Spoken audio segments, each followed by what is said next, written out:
ಮುಲ್ಕಿ ತಾಲೂಕಿನ ಹಳೆಯಂಗಡಿ ಗ್ರಾಮ ಪಂಚಾಯತ್ನ ಮುಂದಿನ 2.5 ವರ್ಷಗಳ ಅವಧಿಗೆ ನೂತನ ಅಧ್ಯಕ್ಷ ಹಾಗೂ ಉಪಾಧ್ಯಕ್ಷ ಚುನಾವಣೆ ಗೊಂದಲದ ಗೂಡಾಗಿ ಪರಿಣಮಿಸಿದೆ. ಎರಡೂ ಪಕ್ಷದ ಬೆಂಬಲಿಗರು ಪಂಚಾಯತ್ನ ಹೊರಗಡೆ ಜಮಾಯಿಸಿ ಮಾತಿಗೆ ಮಾತು ಬೆಳೆದು ಸ್ಥಳದಲ್ಲಿ ಉದ್ವಿಗ್ನ ವಾತಾವರಣ ನೆಲೆಸಿತ್ತು. ಹಳೆಯಂಗಡಿ ಗ್ರಾಮ ಪಂಚಾಯಿತಿಯಲ್ಲಿ ಒಟ್ಟು 22 ವಾರ್ಡ್ಗಳಿದ್ದು, ಕಳೆದ ಚುನಾವಣೆಯಲ್ಲಿ ಕಾಂಗ್ರೆಸ್ ಬೆಂಬಲಿತ ಸದಸ್ಯರು 11 ಹಾಗೂ ಬಿಜೆಪಿ ಬೆಂಬಲಿತ ಸದಸ್ಯರು 11 ಮಂದಿ ಆಯ್ಕೆಯಾಗಿದ್ರು. ಮೊದಲ ಅವಧಿಯಲ್ಲಿ ಎರಡೂ ಪಕ್ಷಗಳ ಬೆಂಬಲಿತರ ಸಮಬಲದಿಂದ ಚೀಟಿ ಎತ್ತುವ ಮೂಲಕ ಬಿಜೆಪಿ ಬೆಂಬಲಿತ ಸದಸ್ಯರಿಗೆ ಅಧಿಕಾರ ಪಟ್ಟ ಒಲಿದು ಬಂದಿತ್ತು. ಬಿಜೆಪಿ ಬೆಂಬಲಿತರ 2.5 ವರ್ಷಗಳ ಅಧಿಕಾರದ ಬಳಿಕ ಈ ಬಾರಿ ಬದಲಾದ ವಿದ್ಯಮಾನಗಳಲ್ಲಿ ಬಿಜೆಪಿ ಬೆಂಬಲಿತ ಓರ್ವ ಸದಸ್ಯೆ ಕಾಂಗ್ರೆಸ್ ಬೆಂಬಲಿತ ಸದಸ್ಯರ ಜೊತೆ ಗುರುತಿಸಿಕೊಂಡಿದ್ರೆ, ಕಳೆದ ವಿಧಾನಸಭಾ ಚುನಾವಣೆಯಲ್ಲಿ ಕಾಂಗ್ರೆಸ್ ಬೆಂಬಲಿತ ಸದಸ್ಯನೊಬ್ಬರು ಬಿಜೆಪಿ ಜೊತೆ ಗುರುತಿಸಿಕೊಂಡಿದ್ದರು.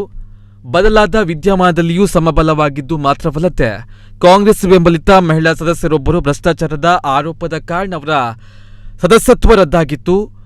ಕೋರ್ಟ್ ತೀರ್ಪಿನ ಪ್ರಕಾರ ಆ ಮಹಿಳೆಗೆ ಚುನಾವಣಾ ಪ್ರಕ್ರಿಯೆಯಲ್ಲಿ ಭಾಗವಹಿಸುವಂತಿಲ್ಲ ಎಂಬುದು ಬಿಜೆಪಿ ಕಾರ್ಯಕರ್ತರ ವಾದವಾದರೆ, ಚುನಾವಣಾ ಪ್ರಕ್ರಿಯೆಯಲ್ಲಿ ಭಾಗವಹಿಸಬಹುದು ಎಂಬುದು ಕಾಂಗ್ರೆಸ್ ಕಾರ್ಯಕರ್ತರ ವಾದವಾಗಿತ್ತು.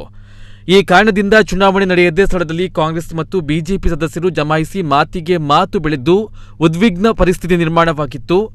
ಯಾವುದೇ ಅಹಿತಕರ ಘಟನೆ ನಡೆಯದಂತೆ ಬಿಗಿ ಪೊಲೀಸ್ ಬಂದೋಬಸ್ತ್ ಏರ್ಪಡಿಸಲಾಗಿತ್ತು.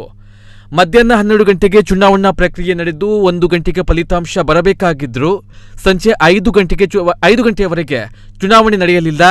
ನಂತರ ಚುನಾವಣಾ ಅಧಿಕಾರಿಗಳು ಹಿರಿಯ ಅಧಿಕಾರಿಗಳ ಮಾಹಿತಿಯನ್ನು ಪಡೆದು ಕಾಂಗ್ರೆಸ್ ಬೆಂಬಲಿತ ಮಹಿಳಾ ಸದಸ್ಯರನ್ನ ಹೊರಗೆ ಇಟ್ಟು ಚುನಾವಣಾ ಪ್ರಕ್ರಿಯೆಯನ್ನು ನಡೆಸಿದ್ರು.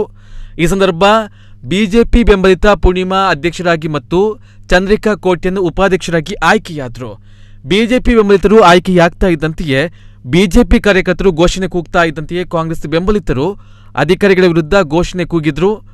ಮಧ್ಯಾಹ್ನದಿಂದಲೇ ಶಾಸಕ ಉಮ್ನಾಥ್ ಕೋಟ್ಯನ್ ಮತ್ತು ಮಿಥುನ್ ರೈ ಸ್ಥಳದಲ್ಲಿ ಇದ್ರು. ಈ ಮಧ್ಯೆ ಪರಿಸ್ಥಿತಿ ಬಿಗಡಾಯಿಸುವ ಲಕ್ಷಣ ಗೋಚರಿಸ್ತಾ ಇದ್ದಂತೆಯೇ ಪೊಲೀಸರು ಬಿಗಿ ಬಂದೋಬಸ್ತ್ ನಡೆಸಿ ಪರಿಸ್ಥಿತಿಯನ್ನ ಹತೋಟಿಗೆ ತಂದರು.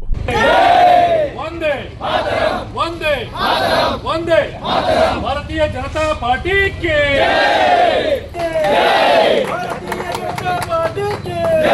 भारतीय जनता पार्टी की नरेंद्र मोदी की नरेंद्र मोदी की भारत माता की हಳೆಯಂಗಡಿ ಗ್ರಾಮ ಪಂಚಾಯಿತಿಗೆ